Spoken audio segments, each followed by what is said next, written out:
Nani Moté Moko na forum. Il disait que Abanaï Koloma était. nous avons le baptême du Saint-Esprit. Biso to baptême na molimo santo. Nous avons le baptême du Saint-Esprit. Nous avons le baptême na molimo santo. Que nous avons mis à la nouvelle naissance. Oh to zwaki na mbotama ya sika.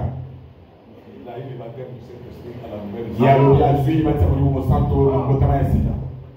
Et il donne la citation de Frère Branham. Pe ya kopesa mosanga ya ndeko Branham.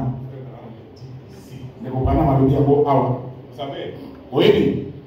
si vous ne connaissez pas comment on a vu Frère Branham, Soko oyebi te lolenge kani kotanga ndeko Branham. vous allez même vous demander vous-même Dieu.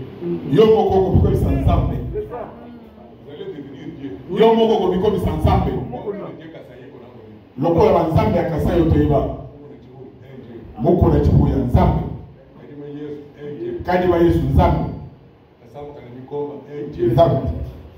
Donc tous les dieux Kassaye que nous avons Banzambe nyonso ya kasa yo toyeba. sont venus Bayaki la mauvaise lecture. na botangi mabe ya ndeko Branham.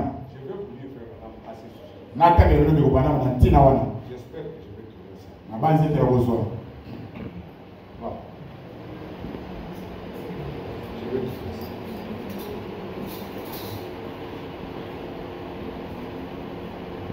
Na mituna pebi ya numéro 2. Frère Branham dit, Ndeko Branham azoloba. nous avons tous été baptisés dans un seul esprit Banso tobatisamaki na molimo moko. pour former un seul corps Mpona kosala nzoto moko de Christ. ya Kristo. Vous souvenez-vous Ozokanisa que j'en étais à cette question-là. te nazalaki na motuna wana. Or, ça se trouve bien sûr dans 1 Corinthiens 12. Nzoka nde eza na bakorinto ya yambo mokapo zomi na mibale. Vous voyez qu'il prend 1 Corinthiens 12, Mwana ete azwi 1 Corinthiens 12 mais le pas du baptême du Saint-Esprit. kasi akoloba tina libati ya molimo mosantu. Non, non. Te Ça, c'est Frère Branham, c'est comme wana ndeko Branham. 1 Corinthiens 12 ne parle pas du baptême du Saint-Esprit. 1 Corinthiens 12 elobeli libati ya molimo mosantu te. Mais 1 Corinthiens 12 parle de la nouvelle naissance. Kasi 1 Corinthiens 12 ezoloba na tina likambo kobotama sika. Vous comprenez? Voilà. Je lis déjà Frère Branham, mais je décèle quelque chose. Nous recevons la nouvelle naissance. Tozozwa mbotama ya sika. Ceci se produit. Yango ezosalema. Et il dit c'est. Abi SC. PC Et il conclut les baptêmes du Saint-Esprit. abi libatisi ya molimo mosantu. Il voit comment Il tâtonne. tâtonne. Les baptêmes du Saint-Esprit. Abi libatisi ya molimo mosantu.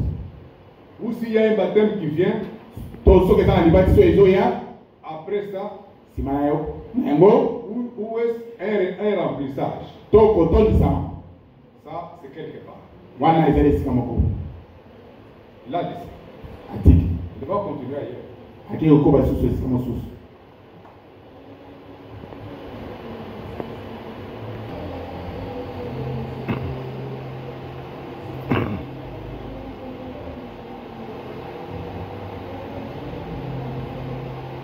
Alors, à la suite, dans la même brochure.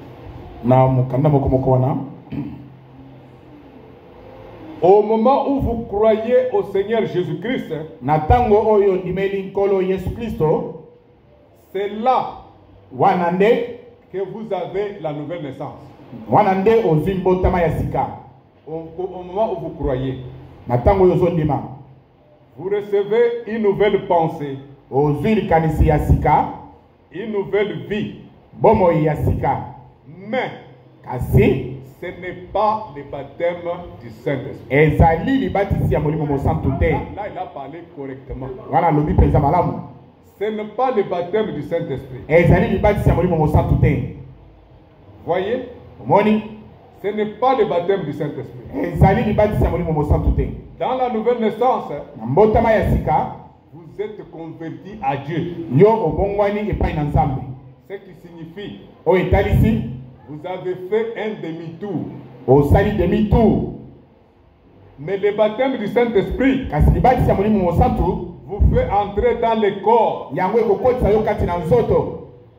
vous donnant accès kopesaka yo ndingisa pour les services. pona mosala. Amen. Pour donner accès pour les services. Kopesaka yo ndingisa pona mosala. Pour les dons. Pona makabo. Pour les services. Pona mosala. C'est ça. Yango wana. La nouvelle naissance, mbotama ya sika, c'est lors de votre conversion. ezali tango yo bongwani, votre changement. Mbongwana na yo, c'est la nouvelle naissance. Yango nde mbotama ya sika. Mais le baptême du Saint-Esprit, kasi libati ya molimo mosantu, c'est la puissance de Dieu ezali nguya ya Nzambe qui entre dans cette naissance oyo ekokota kati na mbotama yango pour vous donner des ministères. mpona kopesa yo balotomo. C'est frère Branham. Wana ndeko Branham. Un autre témoignage. Itatoli mosusu. Frère Franck dit ceci. Ndeko Franck ye azoloba boye.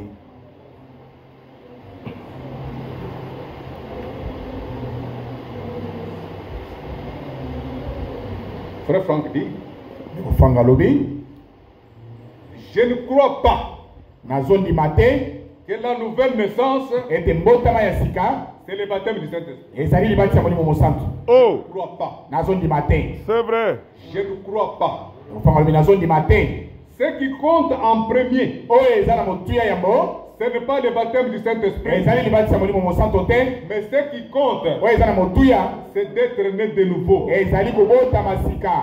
C'est pas le sang que vous naissez de nouveau. ezali na makila nde obotami sika. Je veux dire, alingi koloba, la cellule vient par le sang. selile ekoya na makila. Lorsque vous êtes baptisé du Saint-Esprit, tango oyo batiami na molimo mosantu, cela vous introduit dans le corps. na epai wapi yango ekoti yo na nzoto. Mais ce n'est pas le sang que vous naissez. ezali na makila nde ozobotama. Atatoli mibali. Le baptême du Saint-Esprit, libati ya molimo mosantu, ce n'est pas la nouvelle naissance. ezali mbotama ya sika te. Ce qui compte d'abord, oyo eza na motuya yango, c'est d'être né de nouveau. ezali na kobotama sika. Vous n'êtes pas né de nouveau. soki obotami sika te, Que vous voulez toujours avoir le baptême du Saint-Esprit. mpe olingi kaka kozwa libati ya molimo mosantu, Vous aurez le Saint-Esprit, mais dans la sphère, dans la deuxième sphère. okozwa molimo mosantu kasi na etando ya mibale. Dans votre esprit. okozwa kaka okozwa na epakolami, Pas un seulement du kasi Saint-Esprit. kotyama na ngai ya molimo mosantu te. Alors de même que la sémence est nécessaire dans la naissance, lolenge moko mboto eza na ntina na mbotama, dans la naissance spirituelle aussi, na mbotama mpe ya molimo, une sémence est nécessaire. mboto mpe ezali na ntina, Celle de la sainte parole de Dieu, mboto ya liloba esantu ya Nzambe, où la vraie parole a été plantée. epai wapi liloba ya solo Le elonamaki. Saint-Esprit est présent pour lui donner la vie. wana molimo mosantu azali wana mpona kopesa yango bomoi. Alors vous vous demanderez, bokomituna, comment saurais-je boli na koyeba que j'ai reçu le baptême du Saint-Esprit? ete ngai nazwi libati ya molimo mosantu. Lorsque le Saint-Esprit a fait sa demeure en vous, tango molimo mosantu aye kofanda kati na yo, cela se manifeste d'une affaire tout à fait évidente. yango ekotalisama. Nous portons les mêmes fruits, tokobota mbuma moko moko, nous obtenons les mêmes résultats tokozala mbano moko moko, que ceux qui sont mentionnés dans les livres des actes. na oyo ekomami na mosala ya bantoma, mokanda misala ya bantoma. Une chose est certaine. eloko moko ezali solo, De même que ceux qui furent baptisés du Saint-Esprit, lolenge moko na baye babatisamaka na molimo le mosantu, jour de la Pentecôte, na mokolo ya kitela, sûr qu'ils l'avaient reçu, bazwisamaka ete bazwaki. aussi de nos jours, mpe na mikolo na biso, nous devons faire une expérience Amen. surnaturelle. tosengeli kosala libiki oyo eleki likolo. Là, nous sommes baptisés du Saint-Esprit. wana batisami na molimo mosantu. Amen. Amen. Amen. Amen. Amen. Amen. Que le Seigneur vous bénisse, kolo apambola bino, qu'il soit avec vous. azala na bino. Nous allons nous mettre debout pour prier. tokotelema mpona kobondela.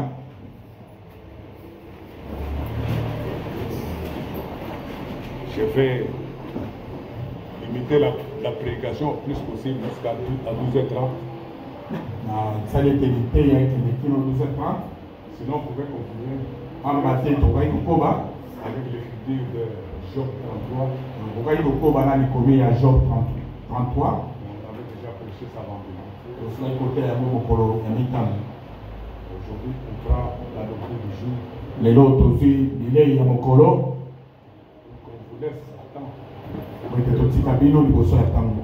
Je suis très mal à l'aise de voir que vous souffrez de la chaleur. nakoyoka mabe komona ete molunge ezotokisa bino. Quand le Seigneur vous verra, Tant que l'eau a coupé, on a coupé, ça me semble beaucoup. Donc, on check climatisation en quartier.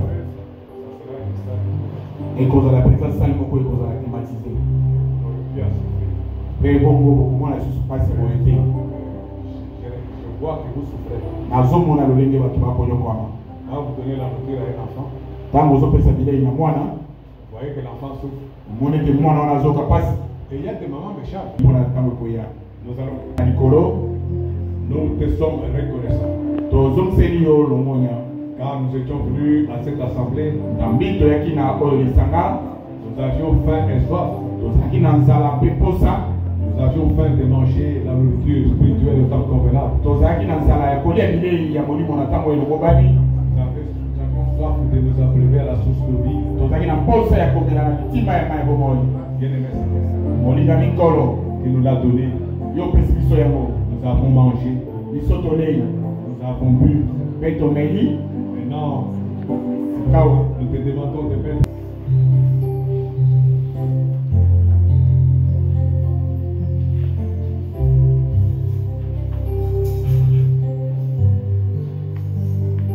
Amen. Nous avons bien mangé.